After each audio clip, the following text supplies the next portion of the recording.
Hey, how's it going? David Taub here with NextLevelGuitar.com. Hope all's going well, and I hope your guitar and musical journeys are going famously. Today I have for you 4 really cool tips for recording guitars, whether it's in the studio or at home. And these tips are interesting because, there's lots of videos out there with, best studio or best recording tips, and a lot of it is the same and it's all good. So I wanted to give you some different things to think about and stuff that's dug a little bit deeper, right, that I've kind of learned throughout my years of recording in the studios and at home. And I hope you find these useful. And remember, these tips are to help you try to get the best performance possible, because really that's all it's about, right? When you go into the studio or when you're recording at home, it's all about the performance, playing your parts extremely well and capturing that magic. There's a lot of really super important tips out there, but you probably know a lot of those already. The stuff like, make sure all your pre-production work is done. So you go into the studio and you know your parts backwards and forwards and you can concentrate on the performance. Tips like, getting it right at the source. All the greatest sounds, right? They're created at the source, at your guitar, pretty much, right? You don't want to have that we'll fix it in post later kind of attitude. You want to make sure at the source you're getting the best signal, the best possible sounds right there at the start. Points like that are super critical, very well known. We're going to go a little bit deeper today, and maybe you could learn a couple of things that maybe you haven't been thinking about. And one of them is this. It's about guitar tuning and about your tuner. Here's the thing, whether you're using a little clip-on tuner or a foot box, a stomp box tuner, or maybe one on your app or something on the board, whatever tuner you're using, here's something to keep in mind. Make sure everyone in the band is using the same tuner, right? And all the stringed instruments, if you're bringing in bass players or another guitar player, or you're playing other, someone else is coming in to play parts, stringed instruments, use the same tuner for everyone, because all these tuners, they're all just a little bit different. And although they'll all get you in that realm of being close to being in tune or perfectly in tune, one may not be as calibrated as the other one. Like if your guitar player is using one and the bass player is using another one and the other guitar player is using a different one, they're all a little bit different. And although they'll get you in the realm of playing in tune, once you start layering those instruments on top of one another, and if the tuners are not exactly lined up, it might sound a little bit off, just a little bit, that nagging little thing that you hear that just is bothering you. And that might be it, and that's about the tuning. The other thing is make sure you are tuning often. Don't just tune once before you play and then you're done for the day, right? You should be tuning like after every take. Just check it, make sure, because that's something that you really don't want to have to fix afterwards. And if you'd like to get some free content, I'll tell you what, I'll send you a free video lesson and ebook. It'll really help you along in your guitar journey. The ebook is packed with scale diagrams and soloing strategies and lessons, major, minor key, music theory. It's a great reference tool you'll use throughout your guitar journey. And the video lesson is killer. It's not on YouTube. It's extended play.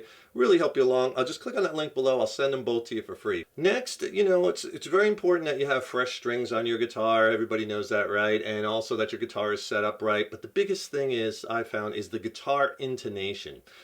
It really needs to be dead on, because you're talking about playing and layering it with other instruments. And if your intonation is a little bit off, right, where maybe it doesn't seem off, but maybe it's just a little bit off, you might hear that when you start layering those instruments together. And that's something that, it'd be really hard to figure out, right? You're hearing it and it's just, something's just a tad off. If your guitar is not intonated properly and you're getting slightly different pitches of the same notes at various parts on the guitar, that is something that you might hear a little bit nagging, kind of, something just isn't quite right. It just isn't sounding perfect. Make sure that intonation is dead bang on, because again, that's something, if it's off, you're not going to be able to fix that later. That's something where you might have you record the greatest track and you're totally happy with it, and then it ends up, it's off, and then you have to redo it again because you're not going to be able to fix it. Another tip you might find helpful is, when you're recording your guitars, get the guitar cabinet or the amp, if you're using like a combo amp, but basically the cabinet, the speakers, get that up off the floor. Because what happens sometimes, what could be happening is the floor, actually, when you start pumping, right, that guitar cabinet, the floor could be vibrating a bit with the cabinet. And that could be causing this artificial kind of sense of low end, right? And that could really make the track sound a little bit muddy. And if that's what you're getting, that's really hard to EQ that artificial low end out. So it's something that could be a big problem. So you want to make sure you isolate that guitar cabinet from the floor to keep that from happening. And you can do that a number of different ways. Use like moving blankets. You know, you just put a moving blanket down, you put some padding down, and then put your guitar cabinet. Or some type of isolating material, or get the cabinet up in the air, get it on a stand, something, but get it isolated off the floor. And if you have a second, if you could do me a quick favor, please subscribe to the channel. Subscribing to the channel, that really helps us to keep bringing the content, right? As well as then you'll be notified when we have new lessons posted. Also, leave a comment below. Let me know what lessons you'd like to see coming up, what gear you'd like to see reviewed. And if you like the video, please click the like button. Give it a thumbs up, share it, and thank you so much for your support. And the fourth tip that may help you is, let's talk about double tracking the guitars for a second. And double tracking is something that's certainly not new and that most people know about and that most people do, right? You record your guitar part. Let's say if you're doing a rhythm track and then you record a second one, right? And you put them on top of each other and you pan one to the left, pan the other one to the right, and that helps to make the guitars sound bigger, right? You don't want them necessarily louder, you want them bigger, more space. That spaces them out, and that's very desirable. And most are doing that, but let me give you a couple tips when it comes to that. And by the way, I get a lot of questions about that. Like some players say, well, why don't I just do one take and then I'll just copy it and then paste it in and then paste the second one on top of it and there's a double track.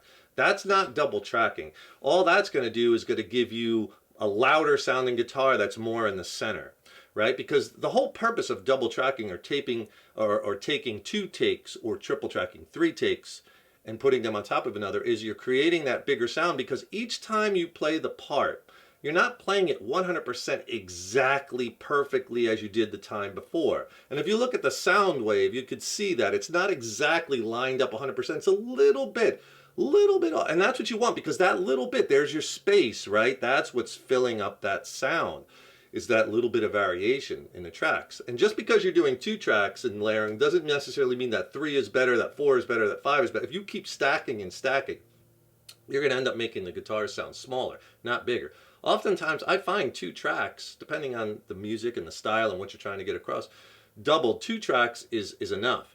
But here's the thing, sometimes when you start tracking and doubling on top, especially if it's a dense mix, a lot of other instrumentation, a lot of stuff going on, sometimes 2 is even a lot if you're doing the exact same thing in each take. And then it starts to muddy up the mix a bit. So here's something to think about. Do your double tracking, but don't do the exact same parts for both. Well, what do I mean by that? It's like, okay, you do your one rhythm track with the full-on chords. The second one, maybe instead of doing the same exact thing as you did the first one, do like just octaves and do them an octave higher than the chords you played. Then put those 2 together. Sounds really, really good. Or maybe the track isn't going to call for all that mix and space, all that mix and space of the guitars with both tracks exactly the same. Maybe just record as the second track just the root notes, just the low root notes. Play those and put those on top, and sometimes that's all you need. Other times I've found this, like a lot of players will do a take and then they'll just go right back and do a second take and there's the double. And sometimes that's exactly what they're looking for and it sounds great. But I've experimented a lot with doing things like, with that second take, I'll use a different guitar tone. I'll use a guitar with less gain, or an amp setting with less gain. So I have my full-on, gain sound here, and then I'll do another take with a guitar with less gain, lay them on top of each other, and that gives me a really cool sound. Or sometimes I use a different guitar. Like when I recorded my last record, Absolute, with my original band Mindcell, a lot of the rhythm tracks, I had one guitar that was really bright and punchy and another guitar which was much darker. But I found out when I recorded the same takes with each and then layered them, it sounded really, really good.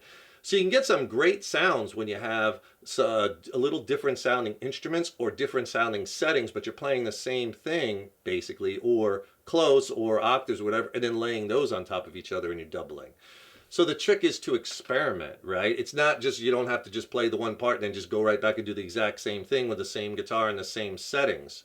Although you might want to, because that might sound really good and be what you're looking for. I'm just giving you some suggestions. Especially if, again, if it's a dense mix, and especially if things start to get really muddied up. Remember, get that low end off. You don't need, a lot of times it's too much low end. Get the mids up. Like I always say, the guitars are more of a mid-based instrument, and when we're recording, Don't record your levels too high, because those peaks that you hit and it clips, they're hard to take out in the mix. You know, you want to record your sound lower and leave a little bit of space so you have room for in the mixing and the mastering, right? So don't record your levels too hot. That's a thing of the past. You don't need to do that now with digital. So keep in mind that these little things, maybe just doubling but with octaves or doubling just with the root note, that might be all it needs to thicken up the guitars and to give it that space. Just something to try. Get it right at the source. It'll make it so much easier.